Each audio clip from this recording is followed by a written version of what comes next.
luckily. I did a panel with somebody once who told me beforehand that she could only be known by her initial, right? Her first initial, because that's her professional name, and she would get very angry if I used her full name. So I won't get angry, don't worry. Sorry, go ahead. Yeah, my name is S.J. Watson, aka Steve Watson. I wrote Before I Go to Sleep, which was turned into film with Nicole Kidman and Colin Firth. My latest book is Final Cut, and I also I'm too disorganized to actually have a copy here, so that's really bad of me. My publicist will kill me now. And yeah, that's me. Okay, and I'm Mark Edwards, and I've written, actually I can't remember, 10 or 11 psychological thrillers. The last one that came out was called The House Guest. That was last July or June. Honestly, my memory is terrible. I think lockdown has destroyed my brain. And I've got a new book coming out in July called The Hollows, which is about creepy goings on a cabin resort in Maine in America. It's a kind of Stephen King-esque spooky thriller. And I don't have a copy of mine either. So you have got two very disorganized. I was looking around. My office is being redecorated next week, and everything is in boxes, apart from my cardboard cutouts of Lana Del Rey. They are the last thing. So Lana's here kind of giving me moral support. Yeah, I'm surrounded by nothing but Lego in here, so you have like I can whip you up something if you want. I've got lots of Lego here as well, actually. Is there any Lego in any of your books, Jane? Is that something that you know about, that you write about? No, it's something I curse daily. It probably puts me in the right kind of killing frame of mind as I kick it out of my way. Yeah, no, my whole house is just covered in a thin layer of Lego, and I thought, we moved house last year, and I thought that I would finally get to keep it all in one place and keep the writing stuff in another place and have, an organized kind of way of living. And no, it turns out the chaos is built in. It's just I think how it is. I think Lego reproduces, though. That's what it is. I think, you buy one thing that's made with a Lego, and the next thing you know, it's everywhere. I mean, I don't have Lego anyway because I don't have children, but I have a snoring dog at my feet. So if you can hear a strange noise, that's what that is. Oh, really? Can you show us the dog? Can you pick? Well, she's asleep at the moment. Oh, okay. I could do. Yeah, hang on. Animal cruelty. I'm going to wake the dog up. Come on. My cat will come in at some point. Yeah, here we go. No. I suppose this is the first thing that she's not in any of my books. So yeah. So Mark, can I jump in?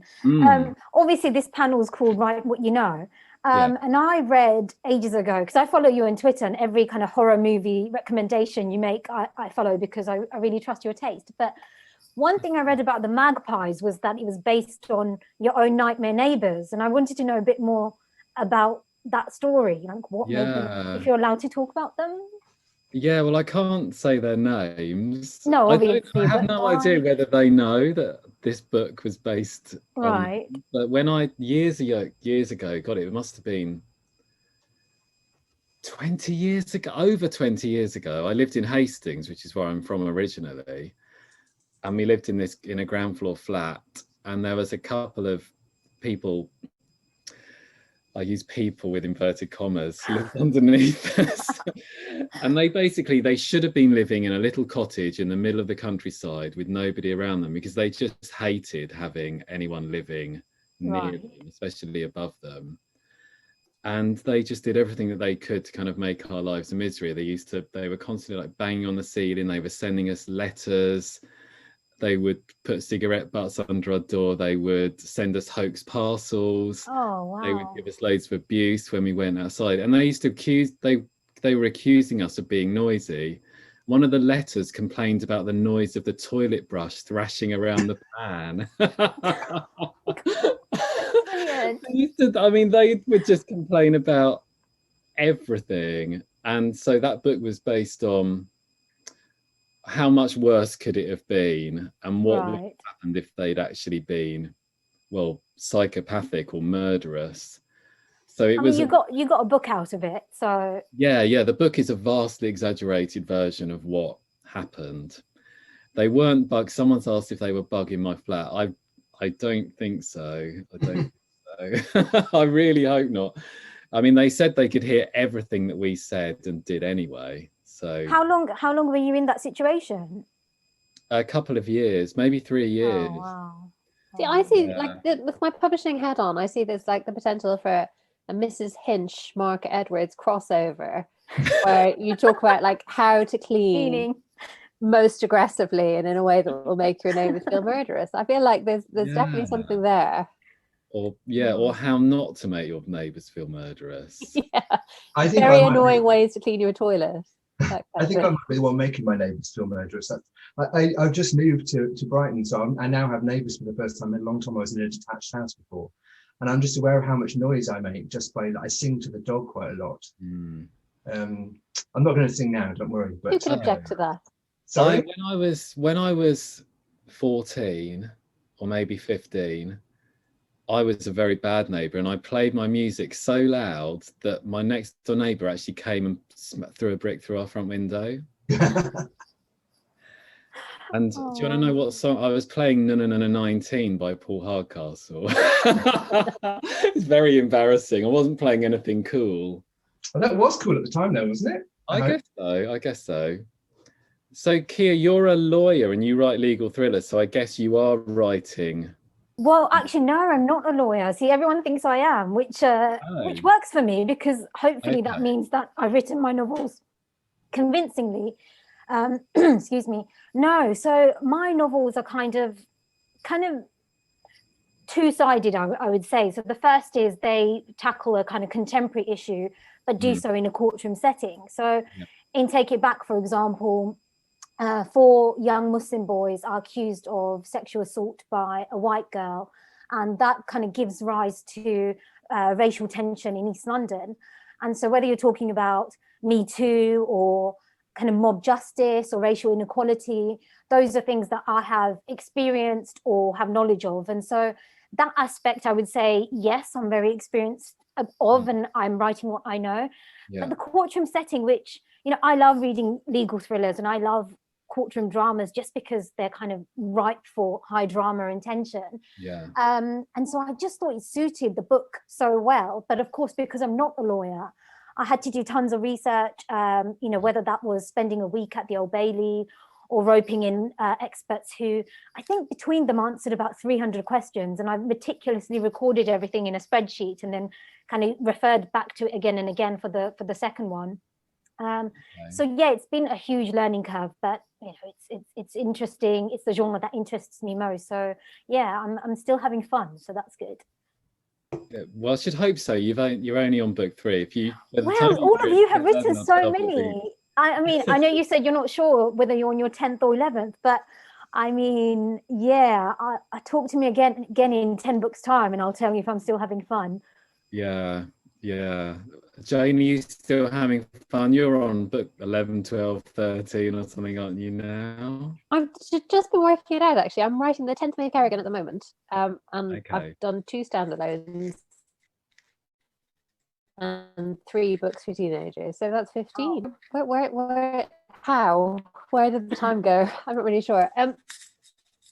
Yes, I still love it. And I think one reason why I love it is because it's not my area that I work in. So I think sometimes it's really hard for someone who's a police officer to see the glamour in what they do, or to see what makes a good story about what they do. So you'll get people, and I'm sure you get this as well, all of you. People will tell you anecdotes from their life. They'll say, "Oh, I've got a good one for you. This will work really well for a book." And it never works well for a book. It always hinges on like a really exciting form that they found at the bottom of an in tray or something. Like it's never exciting what you would want to write about. Oh, you're breaking. That really hooks you. Sorry? You were breaking up. I don't know whether it's my internet, but you were breaking up a little bit then, so I couldn't. Okay, let me just double check. Nope, should be okay. Yeah, so I feel like sometimes ignorance is bliss, and you can know too much about something. And yeah, I feel like that, and I also feel because I'm not a lawyer, I can take a little bit more creative license. If I were, people would say, oh, well, she's a lawyer, she should know better. And I always say with research, you know, you do as much as possible, and then you kind of pull it back to 70% for the sake of the narrative. Because I think if you are a police officer and you're writing police procedurals, you can get bogged down in making sure that every single thing is technically correct. And so I agree, Jane. Good. I find, like, you know, there's definitely a sweet spot where you do all your research and then you kind of have to take it out again and not leave it sitting on the page. So you have to know what you're writing about, I think, but you don't necessarily have to prove that to the reader. Yeah. Steve, do you do a lot of research? Yes, my books don't tend to be that research heavy, actually, and I don't tend to do research before I start. I do a little bit, perhaps, but then it's more that once I'm writing, I kind of then realise what I need to know. But I think my difficulty is I come from a science background, so I'd studied physics at university, and then I worked in the health service. So I was up until 10, 11 years ago now, I was writing a lot of scientific reports. So it was all about, you know, reporting on patients, which you know, have to be written in a really dry kind of way, in a very passive voice kind of. With a very passive voice and sort of and have to be factually accurate. So the thing I struggle with now when I'm writing fiction sometimes is reminding myself that I am making it up, that I can actually invent something that isn't strictly speaking how something would happen or how something would work. Because you know, not so much now, but in the early days I kept on slipping back into the scientific way of thinking, well, that's actually not true, so I can't put that in, as if someone was going to catch me up. So yeah, I mean, I suppose the first book there's quite a lot of research. I talked to neuropsychologists and people about memory and did a lot of reading about memory. But yeah, but then I ignored most of it. Have you ever thought about setting something in I guess you didn't actually work in a hospital, did you? You were more. No, I did actually, yeah. Oh, you did, okay. Have you thought about saying anything in a hospital? Well, it's funny you should say that. The book I'm writing at the moment isn't set in a hospital, but more than any other book that I've written, it will include some elements of my former job. So okay. there is some deafness in there. Okay. Yeah. But it's not set on a hospital ward. It's not Casualty with a kind of psych thriller twist. No, not yet. Well, that's quite interesting. Quite a good idea, though, isn't it? You'll reach for our notepads. Yeah. No, it's not that. Yeah, I was going to say Casualty with blood, but Casualty has blood already. Casualty has a lot of blood, doesn't it? You always know as well, like, well, I mean, I haven't watched Casualty for 20 years, but I guess it's exactly the same as it used to be. So you see somebody lighting a candle and you know that their house is going to burn down. My friends and I used to get together every Saturday, not for this purpose. We used to get together every Saturday just to get together, but we used to kick off the evening by watching Casualty. And we used to have run a sweepstake competition about spotting which character who appears in the first 5 minutes, who's going to die, who's going to survive but come out as gay, and who's going to get divorced. And who's just going to be horribly mutilated. Yeah. That's a kind of booby prize. Yeah.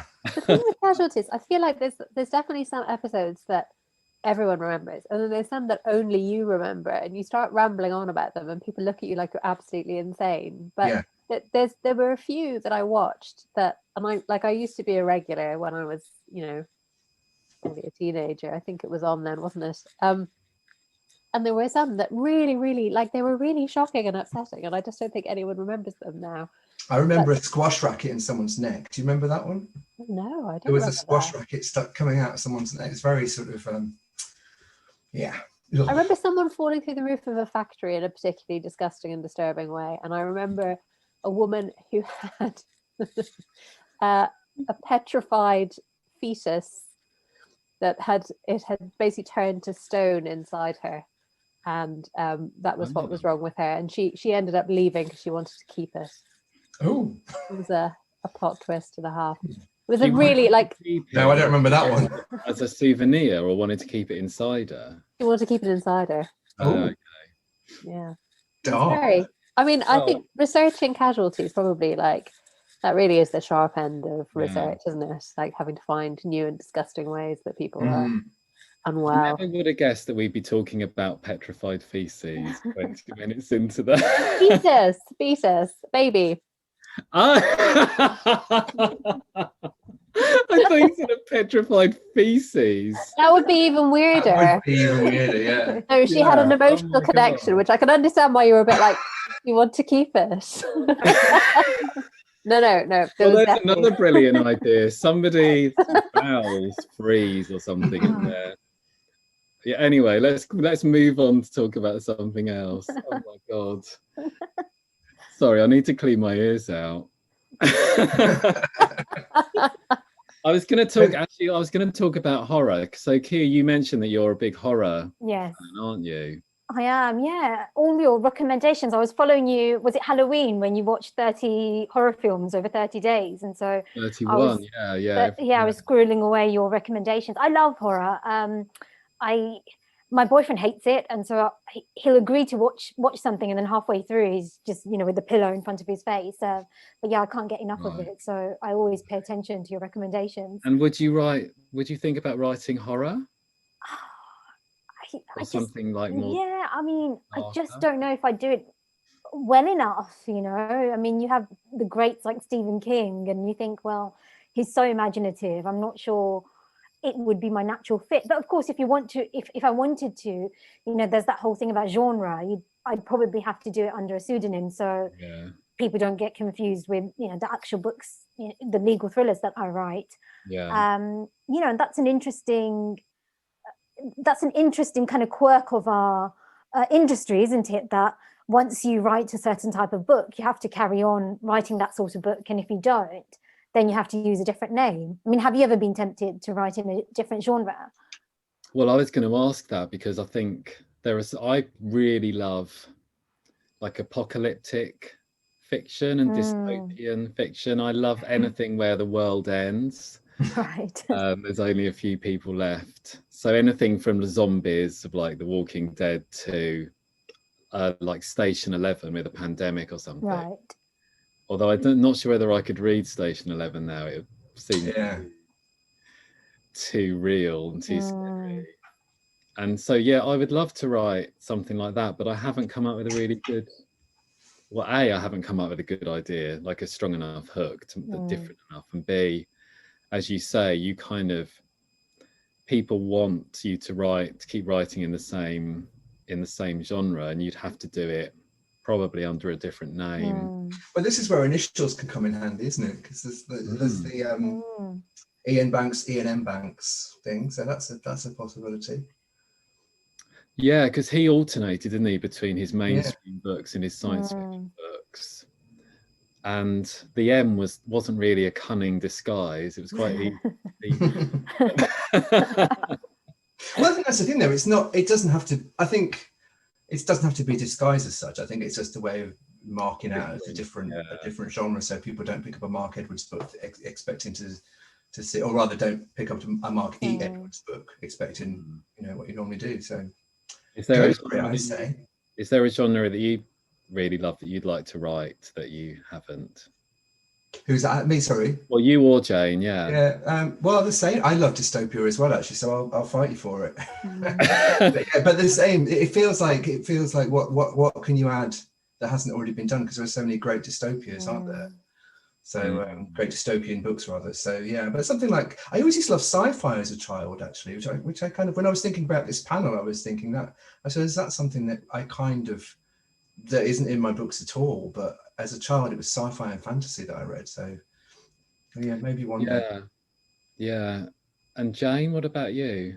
I just think, like, on this point generally, I think like there comes a point in your career where if you've become very successful, they'll let you write anything and they don't care. They want your name on it, but they don't really care what it is. And I think, like, it's really interesting to see. I think it happened a little bit more maybe in the old days of publishing, when people were less genre focused, and maybe before the internet, when sort of you're depending on an algorithm to decide to recommend things to you more than a bookseller.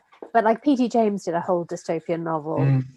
Cool. There are a few really like big heavy hitter kind of crime novelists who ended up going off and doing something else. And Tess Gerritsen, I remember seeing her talk at Harrogate one year, and she trained as an eye surgeon, So she has the doctor's scientific background. I think she practices as an eye surgeon, and then writes, really brilliant police procedurals and thrillers and things. And then she wrote a book that was set in space, because she was really fascinated by space and by like the physics of it. And she obviously has this sort of scientific interest. And this was, because she's Tess Gerritsen, she was absolutely allowed and entitled to go and write her own thing. But I think I'm probably not at that stage in my career where I could just go, actually, hey guys, exciting news! I've decided I'm going to write this completely different sci-fi trilogy. I mean, I've had enough abuse about writing a standalone after writing 9 Maeve Kerrigan novels in a row. I think some readers are really upset about the fact that the next one is not a Maeve book. Some are really excited, and that's lovely.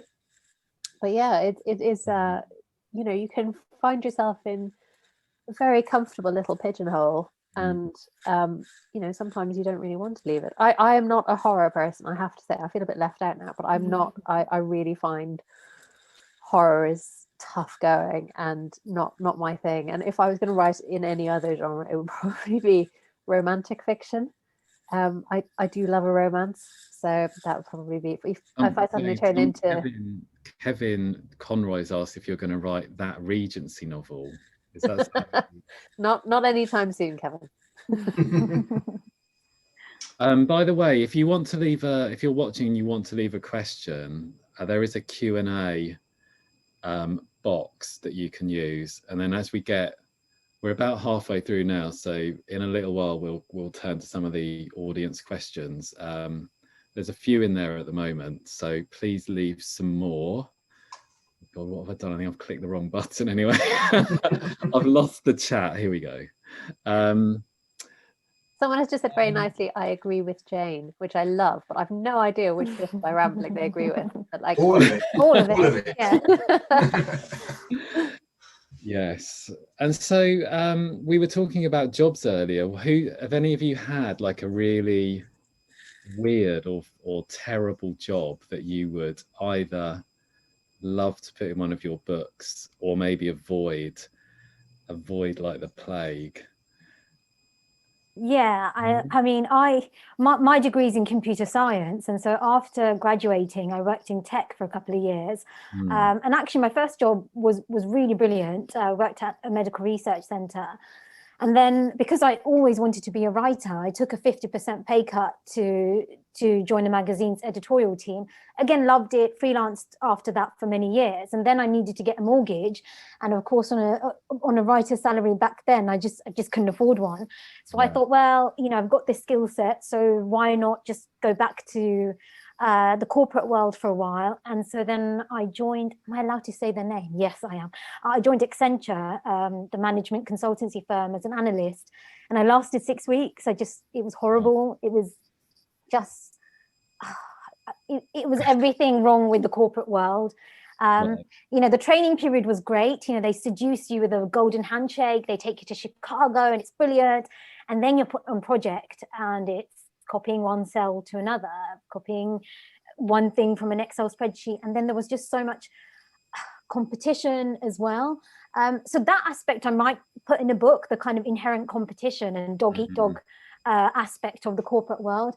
But in general, the work was so dull that as soon as I bought my flat, I was out of there. And I thought, I'm happy taking my 50% pay cut to become a writer again. And so that was probably the worst job I had. But it had a reason and it had logic behind it. But yeah, I would never go back to the corporate world. Certainly not that aspect of it. And now, like all novelists, you're a multimillionaire. Of course.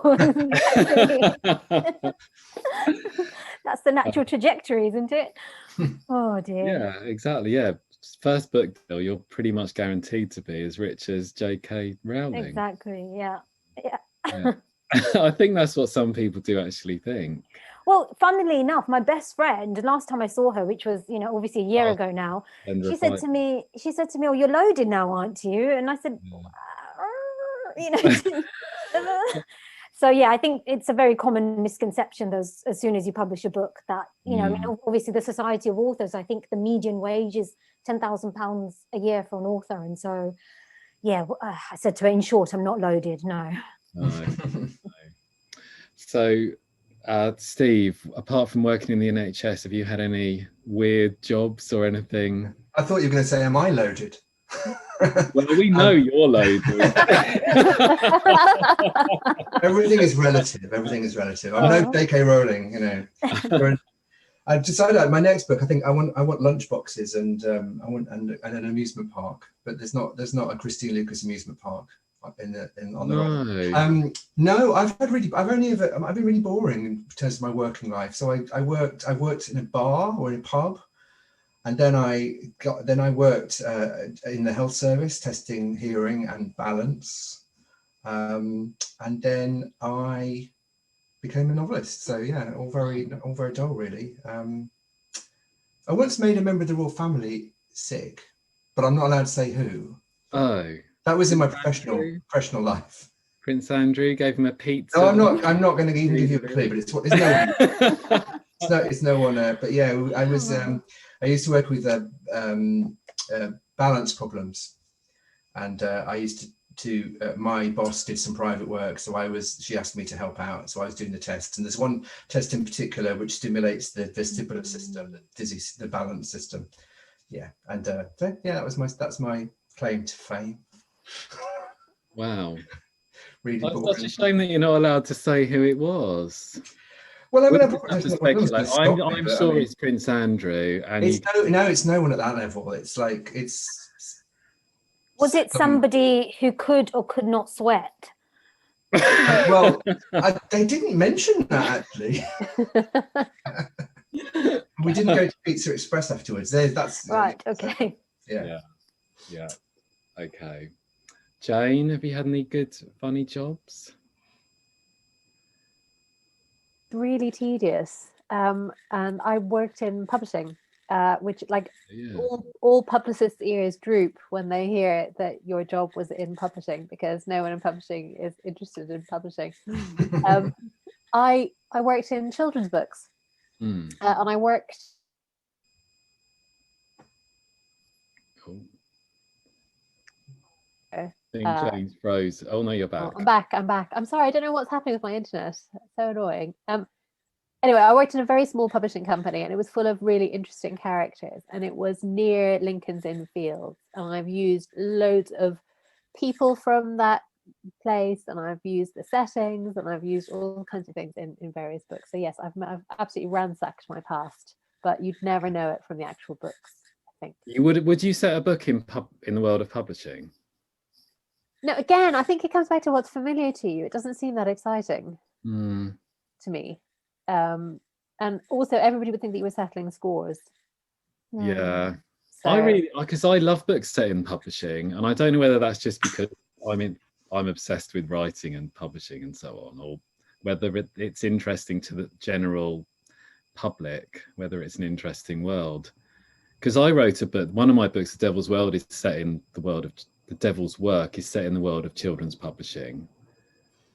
And it was really good fun, inventing a publisher and all the people who work there and the authors and so on. It was great fun, but it didn't sell very well. so maybe I've answered my own question. But have you had any? P.G. James did one. P.G. James did a book set in a publishing company, and it was very glamorous and very beautiful. And I think it was set. The building was where Hodder is now, I think. Okay. And yeah, it was a really glamorous. It made me want to work in publishing. Trying to see nothing like that. With magazine publishing, like The Devil Wears Prada, you can kind of have very glamorous, cool sort of setting. I did work experience at Vogue when I was in my early 20s. Having said, I never did any interesting jobs. I was going to say that counts. It was fascinating. It was like, I remember someone brought her dog in because it was sick, and at the time people didn't really do that. And the editor came in and looked down. She went, "What do you think this is? Tatler?" Obviously, there's massive drama between Vogue and Tatler. So, yeah, it was fascinating. And I remember on Friday afternoon at 4:00, everyone would ceremonially shut down their computers, take out a cigarette, and sit and smoke at their desk. Wow! Was it before the smoking ban? Obviously, there was. They weren't just like deliberately breaking the law to be. No, but I mean, how weird when you think about it. Just everyone sitting there puffing away, gossiping about Kate Moss. Mark, you didn't tell us about any nightmare jobs you've had. Well, I mean, when I was young, I had lots of really weird jobs. Like I worked on a farm for a while, picking beans and strawberries and things. That was horrendous.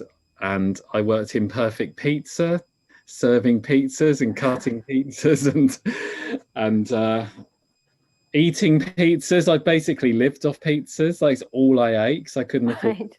And they just gave us. I wish eating pizzas was a job. And I looked like a pizza as well. It was.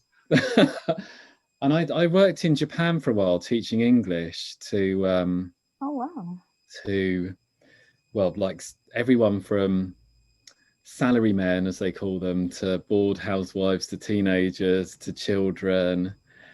They're called like conversation schools. So people go in and like pay for an hour of conversation with a native English speaker. And you're not allowed to say, I mean, you didn't need to know Japanese because you weren't allowed to use Japanese in the classroom. You just had to kind of get by in English somehow. So that was, and I did actually years ago write a book set in that world, and it was terrible. It was a really bad book, really. I think so. I was just basically writing about my experience, and it was more like a kind of thinly disguised memoir than a novel, and it was just rubbish. So I think I guess the key is to kind of take little elements of things that you've done, like the Nightmare Neighbours experience, and use that as because I don't know about you guys, but I get contacted quite often by people saying, I've had a really fascinating life and I think my life would make a great book. Would you write it for me? And so I obviously say, no, I can't. Sorry, I don't have time. But I think that everybody thinks that their life would make a great book. Do you get contacted by people asking you to ghostwrite their life stories? I don't get contacted by people, but I have had those conversations in taxis and at parties when parties used to be a thing. You know, people telling me these like story, and it's really difficult to not say, but where's the story? I mean, sometimes it's a fascinating sort of like world that they're in or experience that they've had, but it's like, well, but where's the story? And I usually just say, well, it sounds great. Why don't you write it? Exactly. Yeah. Yeah, I know. You can only write your own story, and you've got to, when you start a book, the first thing you need to think about is anybody going to be interested in this, care about it, or what's the hook that's going to bring readers in? I could write a whole book about my Lana Del Rey obsession, but I don't think anybody would want to write. I think they actually would. I actually think that, yeah, I think you. I'm sitting up at that. I'm just going to get my cat to show people. We can just look at Lana. I've just seen her saunter into the room. Look at her. Yeah. Sorry, Peggy. You just had to make an appearance. Oh, she's lovely. She looks very happy to be on camera. Yeah, thrilled. As happy as Lola did, actually. Yes. Shall we take some questions from viewers? I'm just going to kick my children off the internet and see if that helps with my internet situation. So okay. Bear with me for a second. You carry on. Talk among yourselves. Good luck. Okay, right. I'm going to open the Q. Can you all see the Q&A panel as well? I guess. Yes. Yes. All right. So I'll skip over the ones that are directly addressed to me. So Alex Hawley says, as you are talking about horror, so I guess this is me and you, Kia, is there any horror that any of you have been inspired by? I don't know whether he means like real life horror or horror. Have you had any supernatural experiences, either of you?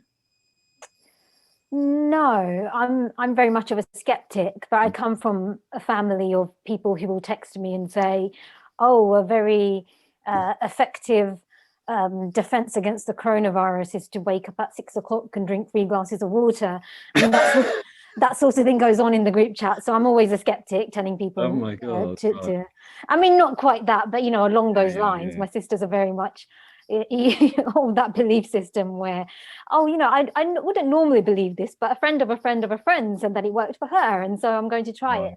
So yeah, I'm the skeptic of the family, sadly. So no supernatural experiences, sadly. Anyone else? Anyone had any supernatural experiences?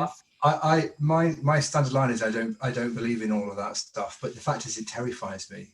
The idea of seeing a ghost or having a kind of supernatural experience terrifies me, and it wouldn't terrify me if I genuinely didn't believe in it. So I think deep down I must think there's something there. So no, touch wood, I haven't had any experiences.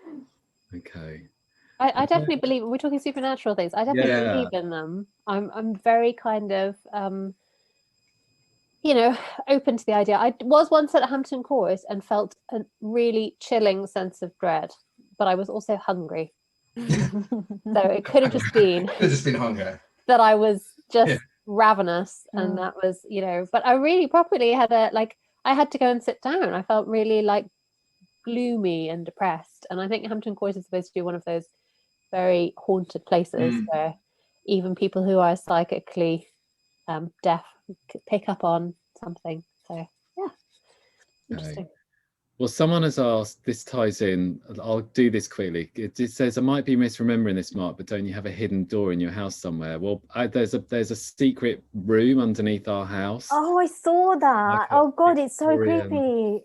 Yeah, there's we found a hole in the wall that had been covered up, and when you look through, there's a whole huge room, and it looks like the room at the end of the Blair Witch Project. But you can't get through into it. It's really frustrating. And I looked up, because our house is Victorian, from 1890 something it was built, and people have died in this house back in the day. But I don't really believe in ghosts. I would love to see a ghost. I would love to believe in it, but I don't really believe in any of that kind of stuff. But yeah, I'd love to see a grey lady drifting up from our secret room. It'd be really exciting. Okay, I'm going to go kind of from the bottom up. Nicole Beauchamp says, who do you show your first draft to? Do you show it to anyone? Do you just go straight to your editor, or do you show it to anyone else before you send it to your publisher? No one sees my first draft because it's so rubbish. But once I've got a draft I'm relatively happy with, my mom, who is, I think, watching today, hi mom, is always my first reader. So yeah, but that's more of a just kind of no, I should be careful what I say. She's good at spotting typos, but I think she just loves everything I write. So she's not very good at saying, well, it got a bit boring in the middle. So yeah, after that it goes to my agent. Probably is the first person who sees it in the publishing world. Yeah, my agent is my first reader. She's brilliant. She's really she always spots the thing that is wrong with any kind of book, and straight away just goes, oh well, you haven't really done this, or you haven't done that. So she's I really trust her, and I force my husband to read them, but he really hates fiction, so it's the only fiction that he reads. So he tends to read it for the facts, he knows all about that kind of policing and all that sort of stuff. So he's kind of my research person, but not for are you enjoying it is not a good question to ask him, I've discovered, because not very not good for my ego, put it that way, not good for my marriage. So we just stick to the facts. Kia? Yeah, same with me, agent. With the first one, I did have a number of beta readers, so friends who kind of read it, because I think I was still finding my feet as a writer. But as I've got more confident, I kind of skip that and send it to my agent, who's really brilliant, and then obviously my editor. Cool. Yeah, mine is my wife, and then she always comes up with pages full of suggestions and changes, and so it's pre-edited before it goes to my editor.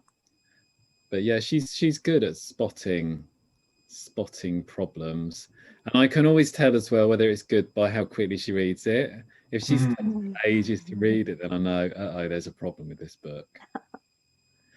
So that's a good sign. I'm trying to pick out the questions where they're not too general. So here's the classic pantser versus plotters question from Louise Colvin. Do you plan the plot beforehand, or does it develop as you go along? Steve? Well, I'm changing from a pantser into a plotter with each book. So before I go to sleep, I pretty much made up as I went along, which is strange because of all of my books, it's probably the most complex and the one that you might think least lends itself to that approach. It probably would have been simpler if I had plotted it out, but and then with each book I've plotted it a little bit more. So now, the book I'm writing now is the plan was fairly rigid before I started to write, but I always have to leave room to sort of make things up, obviously, but also I suppose to add to the plan. The plan feels like a scaffolding, I suppose, or a safety blanket. So I feel I've got, I'm not completely. I'm mixing so many metaphors now, but I was about to say, so I'm not completely walking out on the tightrope. Whatever. But so now none of it makes sense. So I do plan now. I used to hate the planning process, which is why I wouldn't do it. But I'm slowly growing to like it. I don't know if I'm ever going to love it, but I like it now. Yeah. Jane?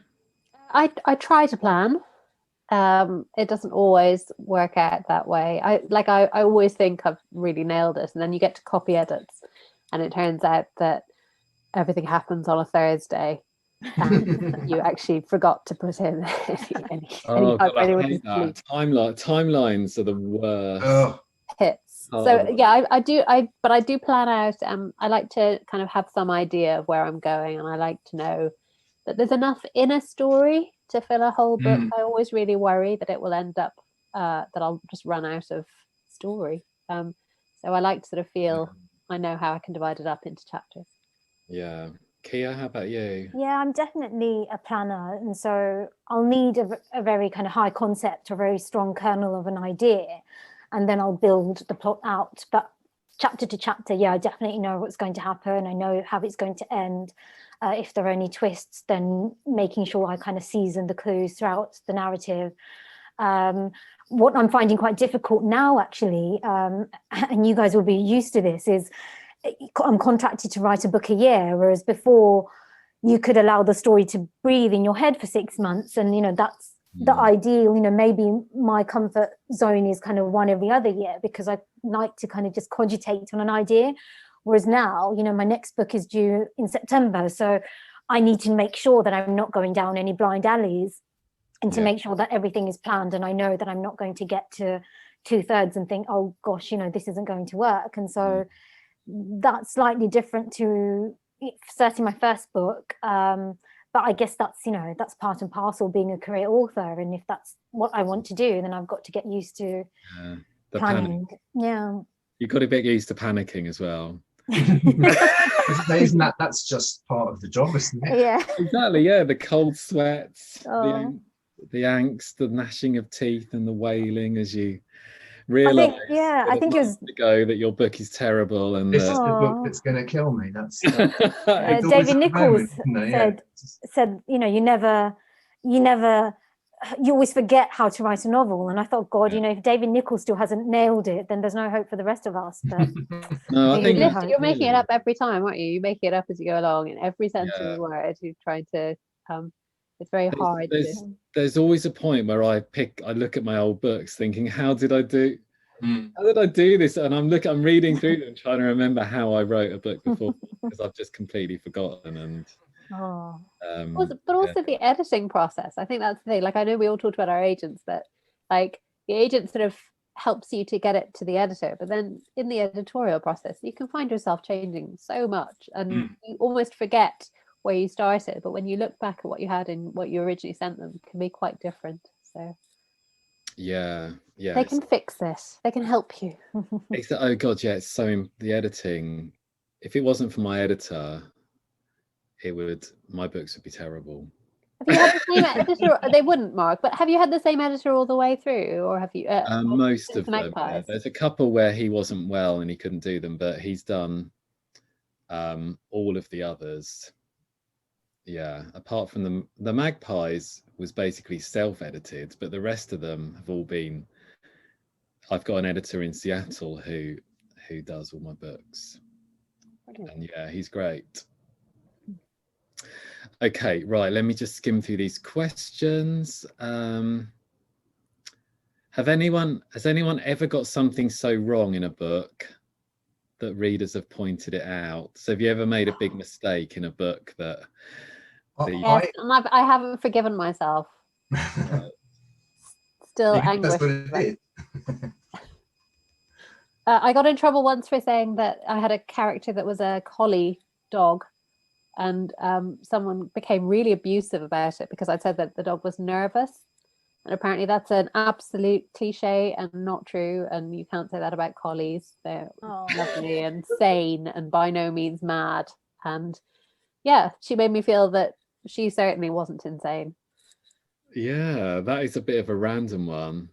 It was really full on. I think she got to 17 Facebook comments before I ended the discussion. Oh no. Because there must be nervous collies out there. It's a stereotype. Stereotype. Oh, no. Oh. I've had things picked up by copy editors. So nothing that's made it out into the book, I don't think. Proof. My proof of the second book in particular is very different. So for those that don't know, the proof is the kind of early version of the book before it's been properly edited. And in that book, in the proof, luckily someone picked it up. I'd got things like the police arriving before they'd been called. So they were called 3 pages later. Right. Things like that happened. But yeah, so in my first book, the copy editor picked up that I'd spelt Van de Graaff generator because that was in the book apparently, but I'd spelt it the way the band spells it, not the way that I didn't know it's different, but apparently it's different. So I talked about a band rather than a piece of equipment. And I'd also got flowers that don't have a smelling, but they're relatively minor things, I think. Yeah. I've got a friend who always reads my book he's doing it now. He's reading Final Cut, or I think he might finish by now, but he always messages me with all the typos that no one else has picked up. So I should start sending him my books first, actually. Yeah. But they're just boring typos. Kia, have you got any? I mean, the one that really bugs me so much, look, I was born and raised in East London, and Take It Back is set in East London. And initially, one of the scenes was in Limehouse Station, which is the DLR station closest to where I grew up. And I mean, it's such a small thing, and somebody did point it out, but at Limehouse, you walk up to the platform, but then later on, I changed the locations around and I changed it to Bow Road, and you go down to the platform, and I forgot to change that up to down. And of course, somebody noticed and pointed it out. And, you know, a normal, well-adjusted person would say, okay, well, you know, fair enough, move on with my life. But yeah, that keeps me up at night. I'm just still very annoyed at myself. I also think it's kind of flattering that people do such a close reading of your work. Yeah, I know. You know, and also, I remember reading a book. Because I live in Wolverhampton now, that was set in Wolverhampton that had a mistake in it, and it kind of ruins the whole book for me. But I had a furious email from a Tolkien fan because I'd made a mistake about something. I'd written something about the hobbits going to Sauron to look for the ring rather than destroy it, which is a terrible mistake. But I got very angry emails from Tolkien fans. And I also had a river flowing in the wrong direction. Oh, Mark. I know, that's terrible. And I also misspelled whoa. Because I thought Is there a correct way of spelling whoa? Whoa. Well, apparently it's WHOA, not WOAH. No, it's not, is it? Surely house style would vary. I think I had a 1-star review for misspelling whoa. Well, I mean, whoa. I get angry people telling me that they don't like the end before I go to sleep and they want to know what happened the next day. So I get that quite, well, not so much now actually, but I used to get that quite a lot, quite aggressive. I was once told I was a terrible human being. Oh God. Because I refused to write a sequel. Oh. Well, you know, was that your editor? Yeah. my bank manager, yeah. I've seen some authors get like death threats for killing off characters, and like Anne Rice, I think. Misery, isn't it? That's what happened in Misery. Oh God, yeah, of course, Misery is perfect example, yeah. It doesn't always feel that far-fetched, does it? Like there's definitely people who take it all very seriously, and you know, that's right. Okay, we've got 3 minutes before Luca's going to cut us off. Do any of you see yourselves, this is from Casey Davis, writing a future novel referencing COVID? Karen Slaughter's newest book takes place during lockdown. So this is interesting. How are you going to tackle COVID in your forthcoming books? I'm probably not, I would say. I don't know, especially because my new book is set in a health service, so I'm still deciding. I have read one very good pandemic novel by Catherine Ryan Howard that's coming out fairly. I was going to say, yeah, she's got one coming out, hasn't she? And it is absolutely brilliant. So I think if you have a good idea, then yes, but unless I really wanted to do it, I wouldn't mention it. But I am finding as I'm writing, and I kind of have characters sort of touching and meeting and doing normal things that were normal once, thinking, I hope this is a thing again by the time this book is out. Who will shake hands, you know? Will anyone shake hands anymore? Will we still hug and kiss? Yeah, but things will get back to normal. I'll hug you, Steve. Oh. It'll be okay. Promise. Well, we've ended the conversation by talking about touching and hugging and kissing. It's all got a bit sexy at the end. What was I talking about? No, just like... Steady on, Mark. Yeah, that's exactly what I was aiming for all along, and we got there. We had not paralyzed fetuses. We had frozen feces, petrified feces, and then we ended with a bit of sexiness. Oh. Sorry, Kia, you haven't. Are you referencing the? No, I'm skipping it. You know, I just think everyone's had enough of it. They don't need it in their fiction as well, especially with crime fiction. You know, it's escapism. And yeah, I don't feel compelled to include it in my next novel. I think people will forgive you, you know, if you set it in a kind of semi-alternate reality where COVID didn't happen. So that's what I'm going to do. Yeah, I've set 2 books in 2019 in a row. Now, any second now, we're going to be cut off. So I'm going to say, as the kind of de facto moderator, I'll say thank you to everybody for taking part. So thank you, Steve, Kia and Jane. A reminder that everyone's books are available at 30% off on the Waterstones website. I believe there is a link somewhere in the chat. Thank you, everybody, for watching. Thank you, everybody, for your questions. I'm really sorry I only had a chance to read out a fraction of them. I can't believe how long it's taking the clock to tick up from 15:29 to 15:30. This is like filling dead air. Oh, we're on 15. Thank you, everyone. I think we might be gone. Oh, so, thank you, Mark. Thank you.